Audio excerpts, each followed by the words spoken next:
السلام علیکم ورحمۃ اللہ وبرکاتہ۔ محترم ناظرین، MPEC گروپ آف سروسز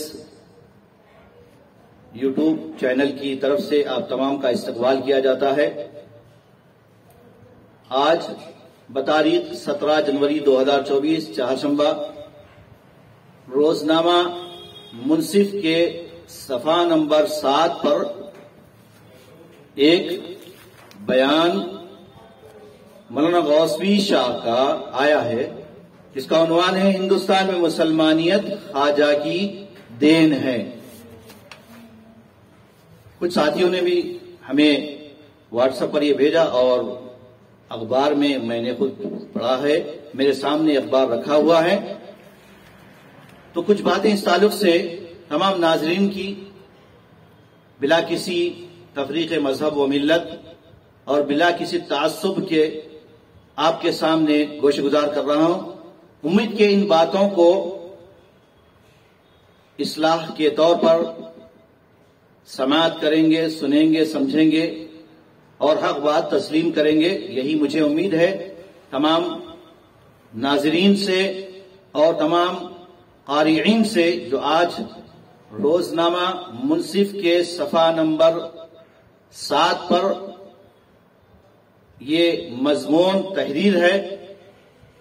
جس کی ہیڈنگ ہے ہندوستان میں مسلمانیت خواجہ کی دین ہے، مولانا غوثوی شاہ۔ میں عبارت آپ کے سامنے پڑھ رہا ہوں۔ مولانا غوثوی شاہ نے اپنے ایک بیان میں کہا کہ حضور سرور کائنات صلی اللہ علیہ وسلم نے حضرت خواجہ غریب نواز کو ایک انار یعنی نیویگیشن GPS دے کر روحانی طور پر ہندوستان جانے اور وہاں اسلام کی تبلیغ کرنے کا حکم دیا، جس کی بنا پر وہ دنیا کا پہلا روحانی گوگل میپ لے کر ہندوستان آئے۔ یہاں سب سے پہلی بات تو یہ ہے کہ انہوں نے اس میں اپنے بیان میں ذکر کیا کہ حضور صلی اللہ علیہ وسلم نے حضرت خواجہ غریب نواز کو ایک نیویگیشن دے کر روحانی طور پر ہندوستان جانے کا حکم دیا اور اسلام کی تبلیغ کا حکم دیا۔ تو یہ بھی محل نظر ہے، یہ بات قابل غور بات یہ ہے، اس میں شک نہیں کہ اللہ کے جو نیک بندے ہوتے ہیں اور اللہ تعالی جن کو اپنے کچھ نشانیاں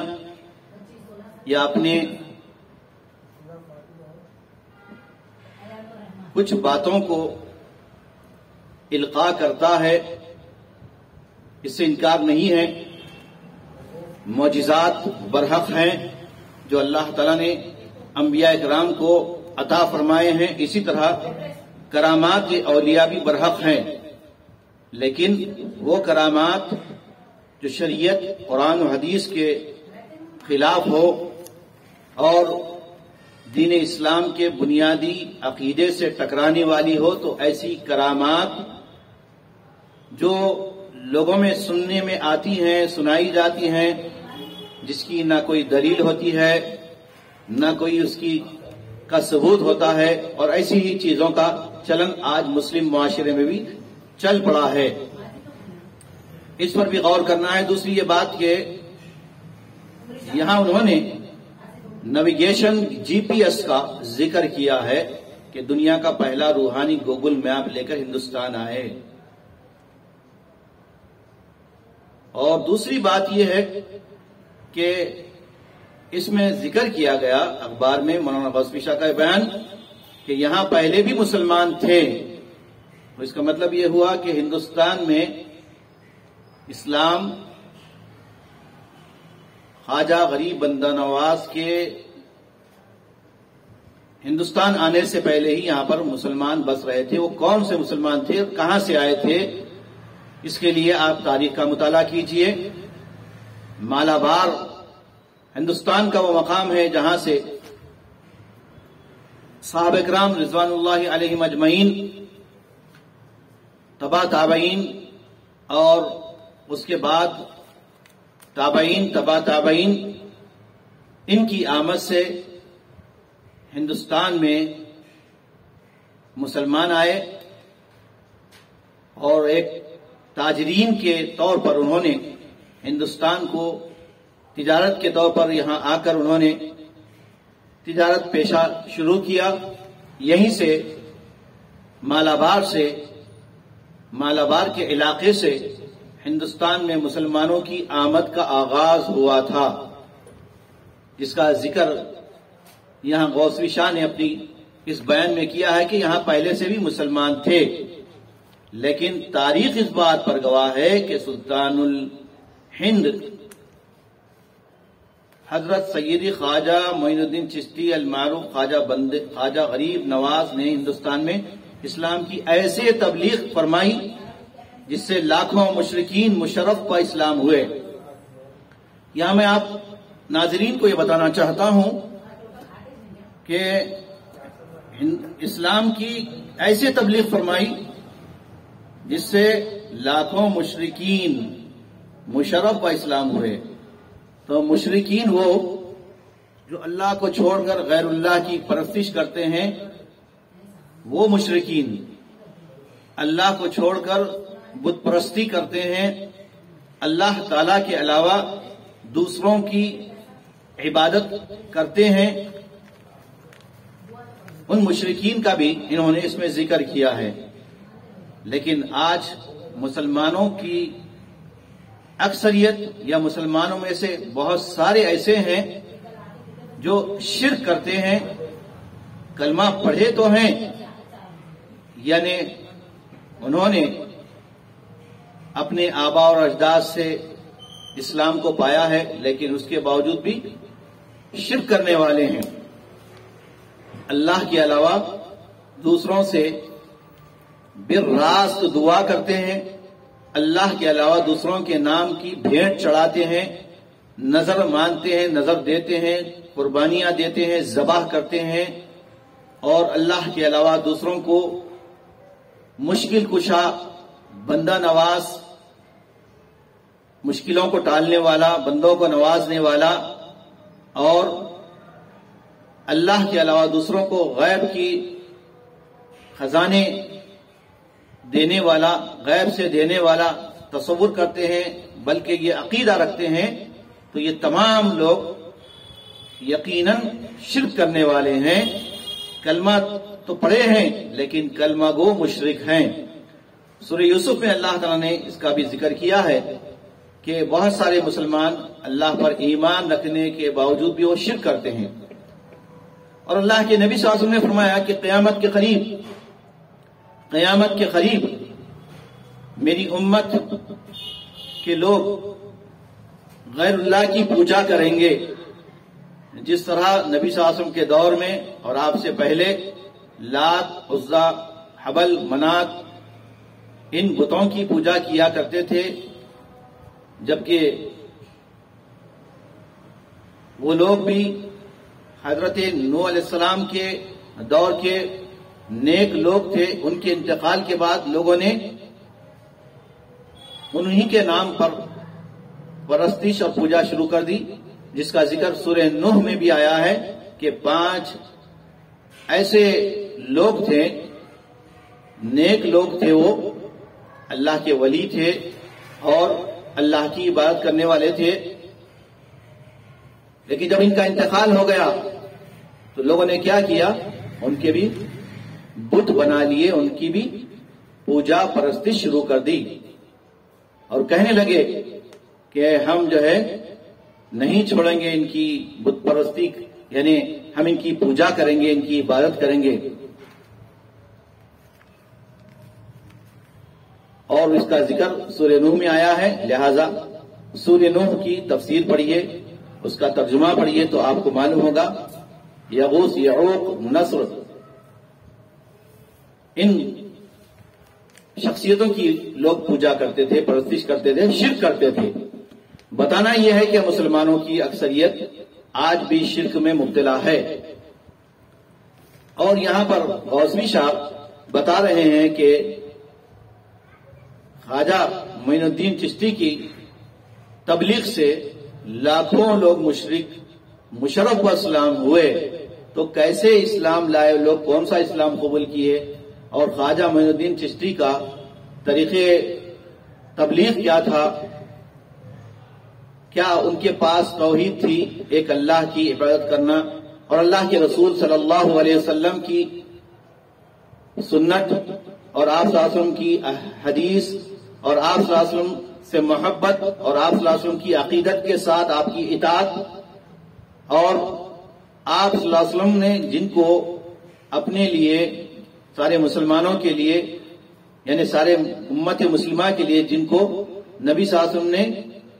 آئیڈیل بنایا تھا اور ان کی تربیت فرمائی تھی، یعنی میری مراد صحابہ کرام رضوان اللہ علیہم اجمعین، تو آپ صلی اللہ علیہ وسلم نے فرمایا علیکم بسنتی و سنت الخلفاء الراشدین المہدیین، کہ تم پر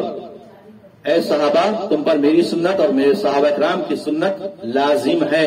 اس کو مضبوطی سے تھامے رہو۔ الغرض ساری باتوں کا یہ صدر کا خلاصہ یہی ہے کہ جو اس دور میں یعنی خواجہ بندے نواز کی، خواجہ غریب نواز کی تبلیغ سے جو لوگ یعنی مسلمان یا مشرف اسلام ہوئے، وہ اسی طرح کے مسلمان تھے جن کے اندر شرک پایا جاتا تھا، اور ان کی دعوت گویا اس بات کی کا ثبوت ہے کہ آج بھی لوگ جو ہے انہی کے نام کی پرستش کرتے ہیں۔ بہت سارے لوگ جو ہے KGN خواجہ بندے نواز یا خواجہ بندے نواز کہتے ہیں، یعنی انہی سے حاجتیں طلب کرتے ہیں، انہی سے دعائیں مانگتے ہیں، جس کا ذکر غوثوی شاہ نے اپنے اس تحریر میں بھی کیا ہے۔ کہا کہ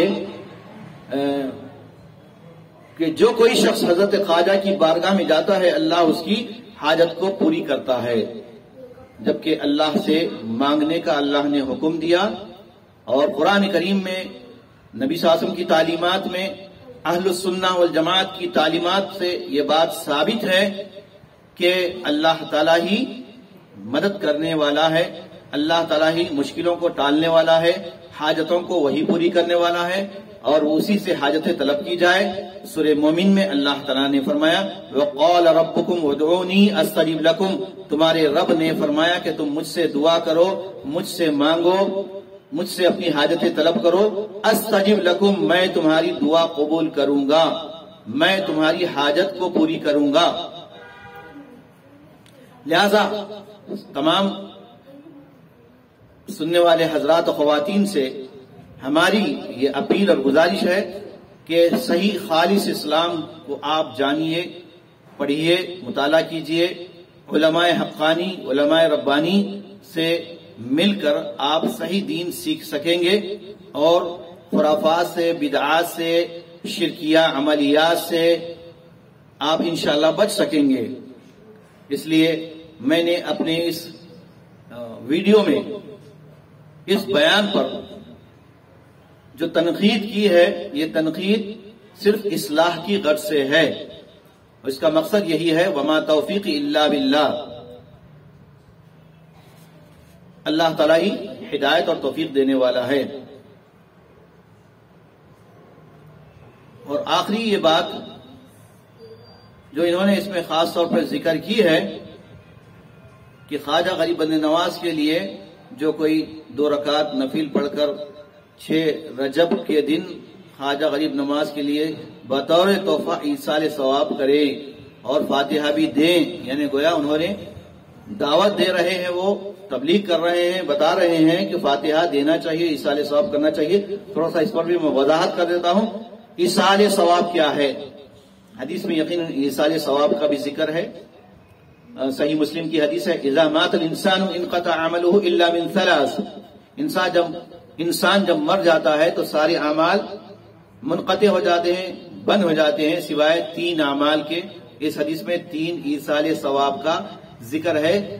اور اس کو اپنانے سے، اس طریقے سے آپ اگر عمل کریں گے اس حدیث کی روشنی میں، تو انشاءاللہ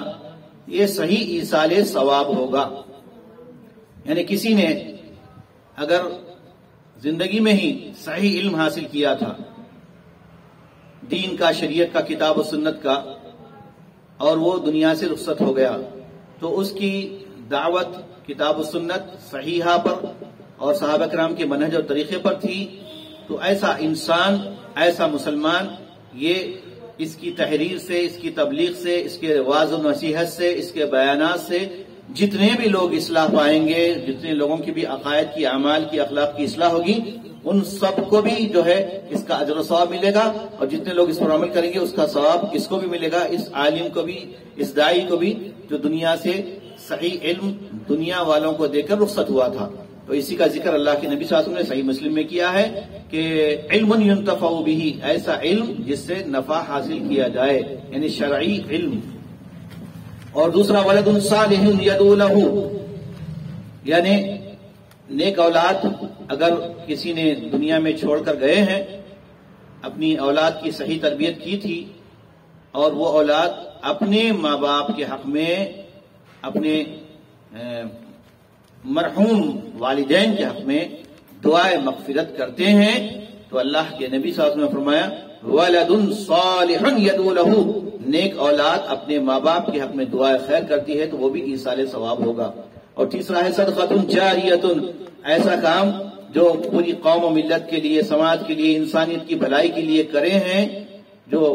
جیسے کنویں کھدوانا ہے، بورویل لگوانا ہے، سرائے تعمیر کرنا ہے، اور جتنے ریلیف کے کام ہیں، ان سارے کاموں کا انشاءاللہ اہل ایمان کو اجر و ثواب ملے گا۔ ہاں اگر کوئی مشرک اور کافر اگر یہ خیر کے کام کرتا ہے، رفاہی کام کرتا ہے، خدمت خلق کے کام کرتا ہے، تو اللہ تعالیٰ اس کو دنیا میں ہی اس کا جو ہے کوئی فائدہ دے دیتا ہے، کوئی اس کا اجر دے دیتا ہے، لیکن آخرت میں اس کے لیے کوئی اجر و ثواب نہیں ہوتا۔ آخری بات میری یہ ہے کہ انہوں نے فاتحہ کا بھی ذکر کیا ہے۔ فاتحہ کیا ہے؟ فاتحہ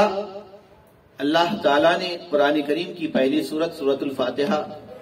کے بارے میں فرمایا یہ ام الکتاب ہے، اساس القرآن ہے، اور اس کے 14 نام احادیث میں ذکر کیے گئے ہیں۔ تو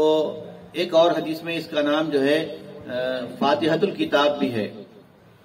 نبی صلی اللہ علیہ وسلم نے فرمایا جس نے نماز میں فاتحۃ الکتاب یعنی سورہ فاتحہ نہیں پڑھی اس کی نماز نہیں ہوتی۔ اور ابو حنیفہ رحمۃ اللہ علیہ فرماتے ہیں کہ جس نے نماز میں سورہ فاتحہ نہیں پڑھی اس کی نماز خداج فہی خداج ناقص ہے فرمایا۔ تو اس طرح تمام ائمہ اکرام نے دعوت دین کے لیے تبلیغ کی ہے، لیکن ان کا اصول یہی تھا۔ سارے ائمہ اکرام، امام ابو حنیفہ رحمۃ اللہ علیہ، امام شافعی رحمۃ اللہ علیہ، اور امام احمد بن حنبل رحمۃ اللہ علیہ، امام مالک رحمۃ اللہ علیہ، اور جتنے ائمہ اکرام محدثین نظام گزرے ہیں، بالخصوص ائمہ اکرام کی دعوت کا خلاصہ ایک جملے میں تھا جو میں سنا کر آپ کو اپنی بات ختم کر رہا ہوں۔ اذا صح الحدیث فهو مذہبی، جب صحیح حدیث مل جاتی ہے، صحیح حدیث ہی ہمارا مسلک ہے، مذہب ہے، یہی دعوت ہماری ہے۔ لہذا ہر مسلمان ائمہ اکرام کے اقوال کو، ان کے صحیح ارشادات کو پڑھیں، جو چیزیں انہوں نے کتاب و سنت شریعت کی روشنی میں بتائی ہے اسے اختیار کر لیں، اور جن چیزوں کو انہوں نے اپنے اجتہاد سے بتایا اور اپنی رائے سے بتایا، اور ساتھ میں یہ بھی کہہ دیا کہ اگر ہمارا قول، ہماری رائے، ہمارا اجتہاد قرآن و حدیث کے خلاف، صحابہ کرام کے قول کے خلاف گزرے تو ہماری بات کو فَاضْرِبْ قَوْلِي عَلَى الْجِدَارِ، ہماری بات، ہماری رائے کو، ہماری اجتہاد کو، ہماری باتوں کو دیوار پر دے مارو، یہ کہا۔ تو حق و انصاف کا تقاضا یہی ہے کہ ہم بھی ائمہ اکرام اور جتنے محدثین نظام گزرے ہیں، جتنے اولیاء اکرام گزرے ہیں، جن کا منہج اذا صح الحدیث فهو مذہبی تھا، وہی ہمارا منہج ہونا چاہیے، وہی ہمارا مسلک ہونا چاہیے، وہی ہماری دعوت ہونی چاہیے۔ اور آخری بات جو انہوں نے کی ہے کہ ساتھ ہی ساتھ شریعت پر سختی سے عمل کریں. ہم اس کو یہی کہیں گے کہ شریعت وہی ہے جو قرآن و حدیث صحابہ کرام کے طریقے سے منہج سے ملے، اس پر سختی سے ہم عمل کریں اور غیر شرعی رسم و رواج کو ترک کریں. اس کو بھی ہم اختیار کرتے ہیں، یہی دعوت دیتے ہیں جو مولانا غوثی شاہ نے آخری اس سطر میں ذکر کی ہے کہ غیر شرعی رسم و رواج کو ترک کریں. غیر شرعی رسم و رواج جو شریعت کے خلاف ہیں، قرآن و حدیث کے خلاف ہیں، صحابہ کرام کے طریقے کے خلاف ہیں. جیسے آج دنیا کے بہت سارے مسلمان غیر اللہ کی پرستش کرتے ہیں، غیر اللہ کی مقامات پر جاتے ہیں، عقیدت سے جاتے ہیں، بلکہ وہاں پر سجدہ کرتے ہیں، بلکہ ان مقامات پر طواف کرتے ہیں اور جانور بھیٹ کرتے ہیں، چڑھاوے چڑھاتے ہیں اور ان سے بالراست دعائیں مانگتے ہیں، انہی کو حاجت روا مشکل کشا سمجھتے ہیں. تو یہ کھلا شرک ہے، لہذا شرک سے بچنا ہر مسلمان کی ذمہ داری ہے. یہ باتیں میں نے آج کے اخبار میں دیکھ کر آپ کے سامنے پیش کی ہے. میرا مقصد صرف ان اريد الا الاصلاح وما توفیقی الا باللہ، جو باتیں میں نے کہی ہے کتاب و سنت صحابہ کرام کے اقوال کی روشنی میں، تو ان باتوں کو ہمیں تسلیم کرنا چاہیے، قبول کرنا چاہیے. اللہ ہم سب کو توفیق عطا فرمائے اور ہر قسم کے غیر شرعی رسوم و رواج سے، غیر شرعی عقائد و نظریات سے ساری امت مسلمہ کو اللہ بچائے، محفوظ رکھے اور سارے مسلمانوں میں اتحاد و اتفاق پیدا فرمائے. آمین. وآخر دعوانا الحمدللہ رب العالمین. السلام علیکم ورحمۃ اللہ وبرکاتہ.